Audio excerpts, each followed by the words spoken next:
सोचो, एक ऐसी दुनिया जहां कोई मूविंग पिक्चर ही नहीं है, ना फिल्में हैं, ना टेलीविजन और ना ही यूट्यूब पर पियानो बजाती हुई बिल्लियों की वीडियोज ही। सुनने में इम्पॉसिबल लगता है ना, लेकिन बहुत ज्यादा समय तक इंसानों के लिए मूविंग इमेज को कैप्चर करना एक बहुत बड़ा सपना था।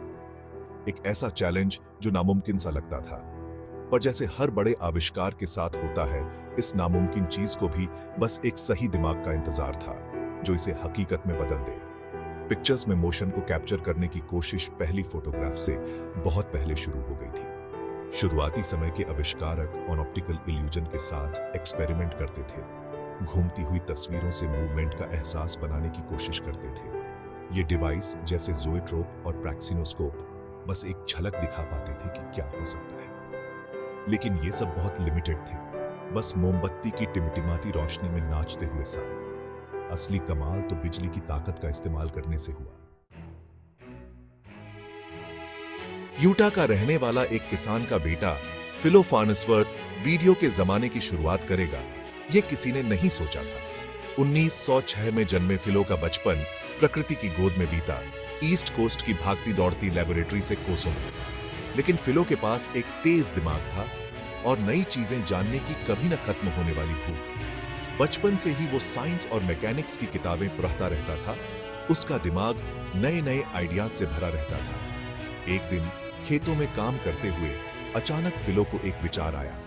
उसे एहसास हुआ कि इमेज को इलेक्ट्रॉनिक तरीके से लाइन बाय लाइन बिल्कुल खेत में फसलों की कतारों की तरह कैप्चर किया जा सकता है। ये आइडिया जो देखने में तो सिंपल था, लेकिन असल में बहुत ही रेवोल्यूशनकारी था, आगे चलकर उसकी जिंदगी का काम बन गया। इसी विजन के साथ फिलो ने इलेक्ट्रॉनिक टेलीविजन के अपने सपने को पूरा करने में खुद को लगा दिया। फिलो का सफर आसान नहीं था। उसे बड़े बड़े वैज्ञानिकों के शक का सामना करना पड़ा और अपनी रिसर्च के लिए पैसे जुटाने में बहुत दिक्कत हुई। लेकिन वो हार नहीं माना और अपनी एक छोटी सी लैब में दिन रात काम करता रहा। उसकी पत्नी पेम्बाई हमेशा उसका साथ देती रही। 1927 में सालों की कड़ी मेहनत के बाद फिलो को एक बड़ी कामयाबी मिली। उसने पहली इलेक्ट्रॉनिक टेलीविजन इमेज को ट्रांसमिट कर दिया।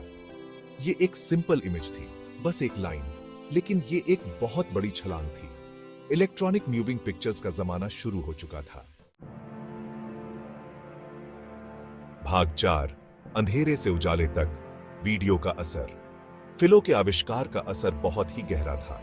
टेलीविजन दुनिया को लोगों के घरों में ले आया, जिससे मनोरंजन, खबरें और कम्युनिकेशन सब बदल गया। इससे दूरियों का फासला कम हो गया। अब लोग दूर देशों में होने वाली घटनाओं को अपनी आंखों से देख सकते थे। वीडियो टेक्नोलॉजी तेजी से आगे बढ़ती रही। कलर टेलीविजन ने स्क्रीन पर रंग भर दिए और केबल और सैटेलाइट ब्रॉडकास्टिंग ने देखने के विकल्पों को बहुत बढ़ा दिया। वीडियो कैसेट रिकॉर्डर यानी वीसीआर के आविष्कार ने दर्शकों को अपना मनपसंद प्रोग्राम रिकॉर्ड करके जब चाहे देखने की आजादी दे दी। भाग 5, देखने और सुनने का भविष्य। डिजिटल क्रांति ने वीडियो टेक्नोलॉजी को और भी ज्यादा बदल दिया। इंटरनेट के आने और यूट्यूब जैसे वीडियो शेयरिंग प्लेटफॉर्म के विकास ने वीडियो कंटेंट बनाना आसान बना दिया, जिससे दुनिया भर में वीडियो बनाने और देखने वालों का एक समुदाय बन गया। आज वीडियो टेक्नोलॉजी लगातार अपनी सीमाओं को तोड़ रही है। वर्चुअल रियलिटी यानी वीआर और ऑगमेंटेड रियलिटी यानी एआर ऐसे अनुभव बना रहे हैं जो असली और डिजिटल दुनिया के बीच की रेखा को धुंधला कर रहे हैं। आर्टिफिशियल इंटेलिजेंस यानी एआई का इस्तेमाल वीडियो क्वालिटी को बेहतर बनाने, कंटेंट रिकमेंडेशन को पर्सनलाइज करने और असली जैसे वीडियो सिमुलेशन बनाने के लिए किया जा रहा है। भाग 6, मूविंग इमेज का एक पूरा ब्रह्मांड।